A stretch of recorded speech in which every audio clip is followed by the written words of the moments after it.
Hola, vamos a estar leyendo Inhibición, síntoma y angustia de Sigmund Freud, escrito en 1925. Vamos a empezar con el capítulo 1. En la descripción de fenómenos patológicos, nuestra terminología nos permite diferenciar entre síntoma e inhibiciones, pero no atribuye gran valor a ese distingo. Si no se nos presentaran casos de enfermedad acerca de los cuales es preciso decir que muestran solo inhibiciones y ningún síntoma, y si no quisiéramos averiguar la condición a que esto responde, difícilmente habría despertado en nosotros el interés por deslindar entre sí los conceptos de inhibición y síntoma. No han crecido los dos en el mismo suelo. Inhibición tiene un nexo particular con la función y no necesariamente designa algo patológico. Se puede dar ese nombre a una imitación normal de una función. En cambio, síntoma equivale a indicio de un proceso patológico. Entonces, también una inhibición puede ser un síntoma. La terminología procede, pues, del siguiente modo. Habla de inhibición donde está presente una simple rebaja de la función y de síntoma donde se trata de una desacostumbrada variación de ella o de una nueva operación. En muchos casos parece librado al albedrío que se prefiera destacar el aspecto positivo o el negativo del proceso patológico, designar su resultado como síntoma o como inhibición. Nada de esto es muy interesante en verdad y nuestro planteo inicial del problema demuestra ser poco fecundo. Dado que la inhibición se liga conceptualmente de manera tan estrecha a la función, uno puede dar en el idea de indagar las diferentes funciones del yo a fin de averiguar las formas en que se exterioriza su perturbación a raíz de cada una de las afecciones neuróticas. Para ese estudio comparativo escogemos la función sexual, la alimentación, la locomoción y el trabajo profesional. Empezaremos con la función sexual, que dice, sufre muy diversas perturbaciones, la mayoría de las cuales presentan el carácter de inhibiciones simple, son resumidas como impotencia psíquica.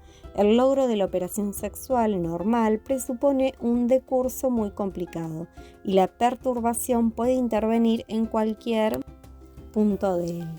Las estaciones principales de la inhibición son, en el varón, el extrañamiento de la libido en el inicio del proceso, la falta de la preparación física, la abreviación del acto, que igualmente puede describirse como síntoma positivo, y la detención del acto antes del desenlace natural, que sería la falta de eyaculación. La no consumación del efecto psíquico, que sería la ausencia de sensación de placer del órgano, y otras perturbaciones que resultan del enlace de la función a condiciones particulares de naturaleza perversa o fetichista. No puede escapársenos por mucho tiempo la existencia de un nexo entre la inhibición y la angustia. Muchas inhibiciones son, evidentemente, una renuncia a cierta función porque a raíz de su ejercicio se desarrollaría angustia. En la mujer es frecuentemente una angustia directa frente a la función sexual. La inclinamos en la histeria, lo mismo que al síntoma defensivo del asco. En la mujer es frecuente una angustia directa frente a la función sexual.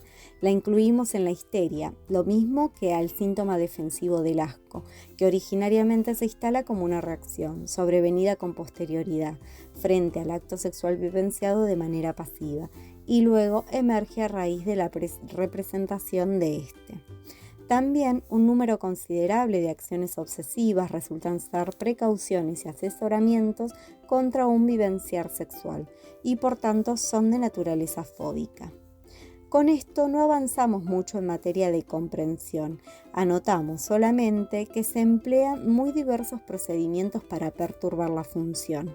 1. El mero extrañamiento de la libido, que parece producir a lo sumo lo que llamamos una inhibición pura. 2. El menoscabo en la ejecución de la función. 3. Su obstaculización mediante condiciones particulares y su modificación por desvío hacia otras metas. 4. Su prevención por medidas de aseguramiento. 5. Su interrupción mediante un desarrollo de angustia toda vez que no se pudo impedir su planteo. Y por último, 6. Una reacción con posterioridad que protesta contra ella y quiere deshacer lo acontecido cuando la formulación se ejecutó a pesar de todo. B. La perturbación más frecuente de la función nutricia es el displacer frente al alimento por quite de la libido. Tampoco es raro un incremento del placer de comer. Se ha investigado poco una compulsión a comer que tuviera por motivo la angustia de morirse de hambre. Como defensa histérica frente al acto de comer, conocemos el síntoma del vómito. El rehusamiento de la comida a consecuencias de angustia es propio de algunos estados psicóticos, por ejemplo en el delirio de envenenamiento. C. La locomoción es inhibida en muchos estados neuróticos por un displacer y una flojera en la marcha. La traba histérica se sirve de la paralización del aparato del movimiento o le produce una cancelación especializada de esa sola función. Particularmente característicos son los obstáculos puestos a la locomoción interpolando determinadas condiciones, cuyo cumplimiento provoca angustia, entre paréntesis, fobia. Vamos al punto D. La inhibición del trabajo, que tan a menudo se vuelve motivo de tratamiento en calidad de síntomas aislados, nos muestra un placer disminuido, torpeza en la ejecución o manifestaciones reactivas como fatiga, cuando se es compelido a proseguir el trabajo. La histeria fuerza la interrupción del trabajo, produciendo parálisis de órganos y funcionales, cuya presencia es inconciliable con la ejecución de aquel.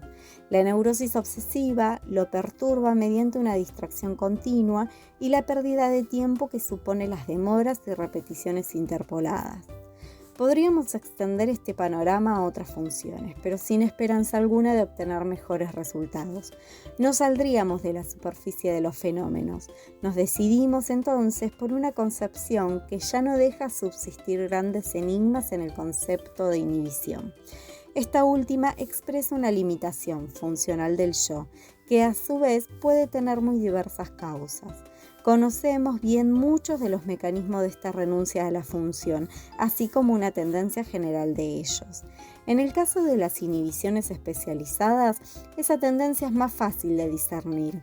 Cuando se padece de inhibiciones neuróticas para tocar el piano, escribir o aún caminar, el análisis nos muestra que la razón de ello es una erotización hiperintensa de los órganos requeridos para esas funciones, los dedos de las manos o los pies. Hemos obtenido esta intelección de validez universal. 2 puntos. La función yoica de un órgano se deteriora cuando aumenta su erogenidad, su significación sexual. En tal caso se comporta, si se nos permite la comparación un poco torpe, como una cocinera que no quisiera trabajar más en la cocina porque el dueño de casa trabó relaciones amorosas con ella. Si el acto de escribir, que consiste en hacer fluir algo líquido de un tubo sobre un papel blanco, ha cobrado la significación simbólica del coito, o si la marcha se ha convertido en sustituto simbólico de pisar el vientre de la madre tierra. Ambas acciones, la de escribir y la de caminar, se omitirán porque sería como si, de hecho, se ejecutase la acción sexual prohibida. El yo renuncia a estas funciones que le competen a fin de no verse precisado a emprender una nueva represión, a fin de evitar un conflicto con el ello. Otras inhibiciones se producen manifiestamente al servicio de la autopunición. No es raro que así suceda en las actividades profesionales. El yo no tiene permitido hacer esas cosas porque le proporcionarían provecho y éxito que el severo superyo le ha denegado. Entonces el yo renuncia a esas operaciones a fin de no entrar en conflicto con el superyo. Las inhibiciones más generales del yo obedecen a otro mecanismo simple.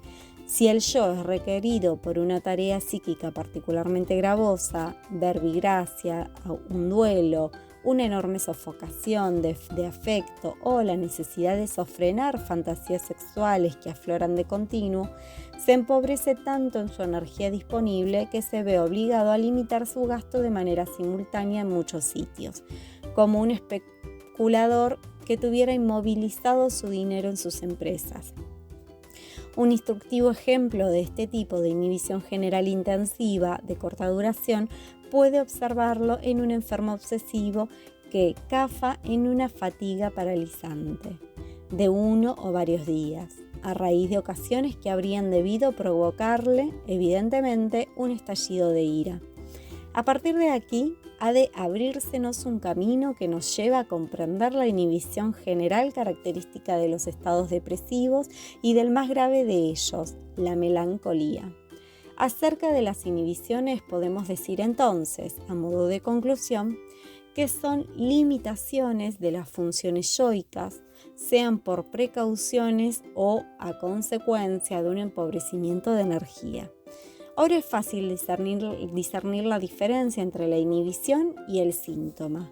Este último ya no puede describirse como un proceso que sucede dentro del yo o que le sucede al yo.